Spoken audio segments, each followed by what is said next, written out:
Welcome to target विदेश से दोस्तों, इस वीडियो में बात करेंगे यूपीडब्ल्यूएससी की तरफ से जारी किए गए 4 ऑफिशियल नोटिस के बारे में।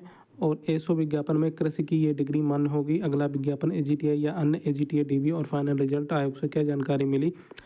और रिजल्ट की बात करें तो मंडी फूड, होम्योपैथिक और जेई सॉलिस्टिंग, बीपीओ डीवी, इन सभी के बारे में जानकारी दी जाएगी। वीडियो को लास्ट तक पूरा देखिए, पूरी बात समझ आएगी। तो चलिए शुरू करते हैं वीडियो को, देखते हैं क्या इसमें।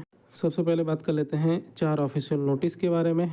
तो दोस्तों आप लोग देख सकते हैं आज की डेट में 20 तारीख है। पहला देखिए ये विज्ञापन जारी किया गया था एसओ का, इसकी वीडियो बना के जानकारी दी थी। एक ये हो गया और दूसरा ये 3 नोटिस इसके बाद में और जारी किए गए। तो ये 2016, 2015, 2016, तो ये 4 नोटिस इस तरह से ये जारी किए गए हैं। ठीक है, ये ऑफिशियल वेबसाइट पे आप लोग चेक कर सकते हैं। फिलहाल जो मुख्य नोटिस है आपका एसओ विज्ञापन के, इसके बारे में आपको वीडियो बना के जानकारी दे दी थी। और एसओ का जो विज्ञापन आया है उसमें कृषि की कौन सी डिग्री मान्य होगी इसके बारे में बता दूं। तो एसओ के जो विज्ञापन है उसमें पेज नंबर 22 पर आप लोग देख सकते हैं कुछ यहाँ पर डिग्रियों के नाम लिखे हुए हैं। ये समकक्ष आर्ता में इन डिग्रियों को लिया जाएगा। तो ये नोटिस में साफ साफ लिखा हुआ है।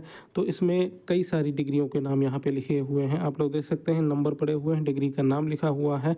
तो कुल मिला के यहाँ पर 51 डिग्रियों के नाम लिखे हुए हैं। अब एग्रीकल्चर की कौन सी डिग्री मान्य होगी, तो यहाँ पर आपको बता दूँ, जो आपकी एग्रीकल्चर की जो 31 नंबर पे लिखी हुई है, यहाँ पर 31 नंबर पर एमएससी एग्रीकल्चरल स्टैटिक्स, तो ये एग्रीकल्चरल स्टैटिक्स वाले जो हैं इसमें अप्लाई कर सकते हैं। और एसओ का काफ़ी अच्छा, ये कई 930 के आसपास ये पद हैं, इसमें आप लोग आवेदन कर सकते हैं जिसके पास ये डिग्रियां हैं।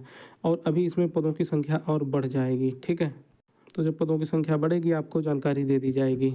बाकी आगे की अपडेट के लिए टेलीग्राम पर जुड़े रहिए, टेलीग्राम पर भी अपडेट दी जाती है। तो टेलीग्राम के लिए कमेंट बॉक्स में इसका लिंक पिन कर दूंगा, टेलीग्राम को वहां से ज्वाइन कर सकते हैं। अब अगला विज्ञापन की बात करें एजीटीए डीवी की। देखिए एसओ में एक चीज़ और बता दूं, मैंने 2 फरवरी को एक वीडियो बनाया था। 2 फरवरी में आपको साफ साफ यहाँ पे लिख के बताया था कि एसओ में 55% वाली अनिवार्यता नहीं रहेगी। ठीक है, और यहाँ पर पदों की संख्या लगभग 1200 बताई थी आप लोगों को। अभी 900 950 के आसपास ये पद आए हैं, लेकिन अभी इसमें लगभग 200 के आसपास पदों की संख्या और बढ़ जाएगी। तो इसलिए परेशान मत होइए, अभी एसओ में पदों की संख्या और बढ़ेगी। आगे जो भी अपडेट रहेगी आपको बता दिया जाएगा। अगला विज्ञापन एजीटीए का या कोई और, इसके बारे में जानकारी दे दूं तो देखिए एक टेक्निकल विज्ञापन है और एक एजीटीए, तो इन दोनों पर फिलहाल काम चल रहा है आप लोगों का।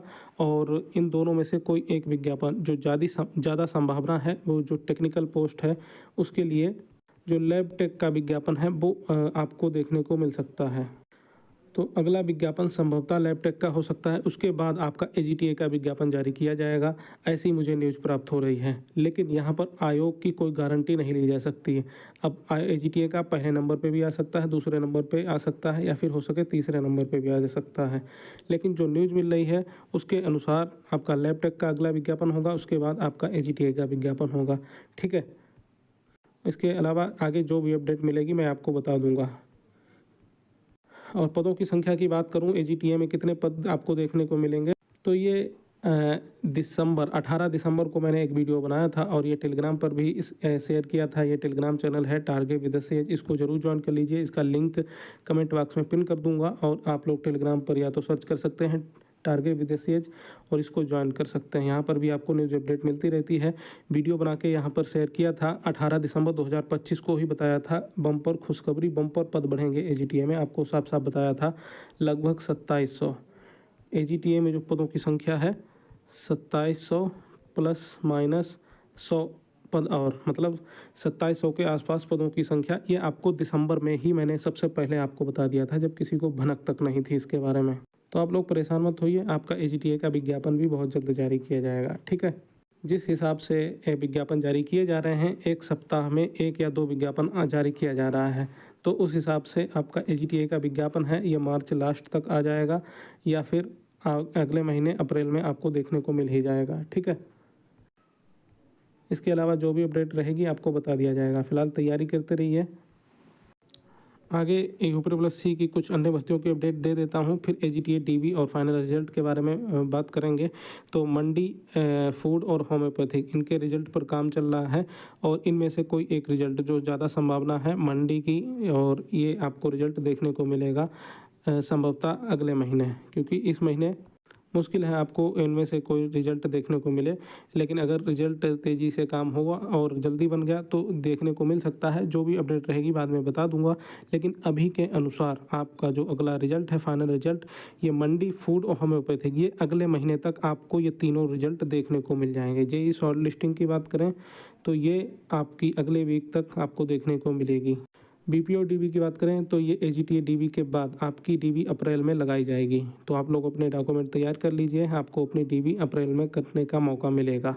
अब एजीटीए डीबी और फाइनल रिजल्ट पर क्या जानकारी मिली आयोग से, तो इसके बारे में बात कर लेते हैं। देखिए, इस समय कई छात्र हैं जो अपनी अपनी प्रॉब्लम को लेकर, डीबी से रिलेटेड अपनी अपनी प्रॉब्लम को लेकर आयोग जाते हैं और वहाँ पर जानकारी लेते हैं। तो वहाँ पर छात्रों को जो भी जानकारी मिलती है तो वो मेरे साथ शेयर करते हैं। जो इम्पोर्टेंट जानकारी होती है वो मैं आपको बता देता हूँ। तो एक छात्र हैं, इन्होंने शेयर किया है कि सर देखिए, बहुत लोगों को प्रॉब्लम है, इशू है, और ये जो डेट है मार्कशीट और प्रदत्त प्रमाण पत्र नंबर में, हम वहाँ गए थे तो लोग फ्रस्ट्रेट हो गए थे। तो आयोग वाले वहाँ हेल्प डेस्क पे गए तो वहाँ एक मैम को बैठाए हैं आयोग वाले, और वो हर बात में हाँ हाँ मिला दे रही हैं पूछने पर।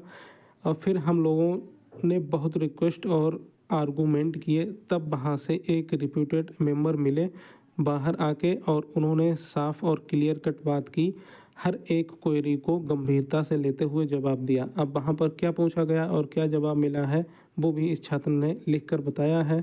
देखिए, पहला जो क्वेश्चन था कि हमने पूछा कि आप डीबी में कौन से डॉक्यूमेंट चेक करेंगे, तो उन्होंने कहा कि जो अप्लाई करते समय, मतलब आपने जब एजीटीए का फॉर्म भरा था तो उस समय आपने एजीटीए में अप्लाई करते समय अपने डॉक्यूमेंट फीड किए हैं, तो वो डाटा हमारे पास आ गया है और आप अभी फिल करेंगे, दोनों को हम कंसीडर करेंगे। तो यहाँ पर जब आप लोग आपको एक चीज़ बता दूँ, एजीटीए का जब आप फाइनल सबमिट करते हैं अपनी डीबी का फॉर्म, तो वहाँ पर नीचे एड्रेस लिख के आ जाता है जो कि आपने एजीटीए का फॉर्म भरते समय दिया होगा। तो इसीलिए यहाँ पर ये बात बिल्कुल जेन्युइन है जो बोली गई है कि फॉर्म अप्लाई करते समय जो आपने डाटा दिया था और आप डीबी में जो डाटा दे रहे हैं, इन दोनों को कंसीडर किया जा रहा है। और ये भी बोला गया कि इस टाइम जो है पूरी डिग्री की डिटेल भरनी है, ताकि हम लोग फिगर आउट कर पाएँ कि आपकी डिग्री लास्ट डेट से पहले की है या बाद की है। इसलिए दूसरा क्वेश्चन था, कोई भी नाम से संबंधित त्रुटि के लिए एफिडेविट बनवाएं। तो एक ही एफिडेविट में सारा सब कुछ लिख दें। तो ये चीज़ मैं आपको पहले ही बोल चुका हूँ, टेलीग्राम पर भी बताया था कि आपकी अगर एक या एक से ज़्यादा समस्याएं हैं, नाम वगैरह कहीं पर गलत है, तो आप लोग सिर्फ एक एफिडेविट बनवाएं, एक ही एफिडेविट में सब कुछ लिख दें। तो एक ही एफिडेविट से काम चल जाएगा। हर एक समस्या के लिए अलग अलग एफिडेविट बनवाने की ज़रूरत नहीं है। एक ही एफिडेविट में सब कुछ लिखवा के, अपनी सारी समस्याओं को लिखवा के एक ही एफिडेविट अपलोड करें, ठीक है। तो यही चीज़ आयोग में भी बोली गई है। तीसरा नंबर है, वहाँ ये बोला गया कि ज़्यादा चिंता ना करें, प्रयास करें कि सब कुछ सही फिल हो। डीबी के बाद प्रोविजनल रिजल्ट आएगा, ठीक है। डीबी के बाद क्या बोला गया, प्रोविजनल रिजल्ट आएगा। अगर कोई दिक्कत होगी तो आयोग फिजिकली बुला के क्लियर करेगा, वहाँ पे पुनः सत्यापित करने का मौका देगा। तो यहाँ पर ये साफ साफ बोला गया है, जो मैंने भी आपको एक वीडियो में बताया था, एजीटीए का जो डीबी का नोटिस है उसमें भी लिखा है कि अगर ज़रूरत पड़ी, किसी छात्र के डॉक्यूमेंट सही नहीं लगे या स्पष्ट नहीं हुए, तो आयोग वाले उनको आयोग में बुलाएंगे और दोबारा मौका देंगे, ठीक है। तो ये बात मैंने आपको वीडियो में खास वीडियो बनाकर भी जानकारी दी थी और यही बात आयोग में बोली भी गई है। तो जो डीबी आपकी हो रही है, इसके बाद आप बहुत जल्द आपका रिजल्ट जारी किया जाएगा जो कि प्रोविजनल होगा। प्रोविजनल का मतलब अगर किसी के डॉक्यूमेंट में कोई दिक्कत है उसको अलग से बुला के वहाँ पर वो दिक्कत क्लियर की जाएगी, दोबारा मौका आपको दिया जाएगा डॉक्यूमेंट जमा करने के लिए। और आपका अगर रिजल्ट में नाम नहीं आ पाता है किसी वजह से, तो बाद में आपका नाम जोड़ दिया जाएगा, क्योंकि जो प्रोविजनल रिजल्ट की बात बोली गई उसको सुनकर ऐसा ही लगता है, ठीक है। कुल मिलाकर इतना स्पष्ट हो रहा है कि ऑनलाइन डीबी में ये जो पहली बार हो रहा है, आप लोग अगर छोटी मोटी गलती कर भी देंगे, पहले तो यही कोशिश कीजिए कि कोई गलती ना हो। अगर छोटी मोटी कोई गलती कर भी देंगे तो वो कंसीडर कर लिया जाएगा, उससे कोई फ़र्क नहीं पड़ेगा। तो यही बात इम्पॉर्टेंट थी, इसलिए मैं आपको ये जानकारी दे रहा हूँ, ठीक है। सर्वर की भी बात की गई थी, तो उन्होंने बोला कि सर्वर जो है थोड़ी देर में ठीक हो जाएगा, और ठीक भी हो गया था, जो कि आपको कल मैंने बताया था। तो क्योंकि ये जो जानकारी है छात्र ने कल दी थी, और एट लास्ट बोला गया है और लास्ट में ये भी बोला गया है कि बिल्कुल पैनिक ना हो, अपने स्तर से सावधानी बरतें, सही से डीबी करें। मतलब जिनका नंबर अच्छा होगा उनको कोई नहीं रोक सकता सिलेक्शन से। कोई इशू होगा तो आयोग कोई इशू होगा तो आयोग पुनः इंडिविजुअली बुलाएगा, उसके बाद ही आगे की प्रक्रिया करेगा, ठीक है। मतलब आप लोग डीबी के लिए जो डॉक्यूमेंट अपलोड कर रहे हैं उसमें अगर ज़रा भी प्रॉब्लम हुई, कोई भी इशू हुआ, तो आयोग आपको आयोग में बुला के और आपकी जो भी डीबी जो भी डॉक्यूमेंट है उनको चेक करवा के आपको रिजल्ट में शामिल करेगा, अगर आपके नंबर अच्छे हैं तो, ठीक है। तो ये जानकारी आयोग से मिली थी इस छात्र को, जो कि इन्होंने हम इन्होंने शेयर की है। तो ये इसमें कुछ इंपॉर्टेंट पॉइंट थे जो मैंने आपको बता दिए। अधिक जानकारी के लिए टेलीग्राम चैनल ज्वाइन कर लीजिए, टारगेट विदेशी, यहाँ पर भी आपको न्यूज अपडेट मिलती रहती है। तो और इस यूट्यूब चैनल को भी सब्सक्राइब कर लीजिए। नमस्कार।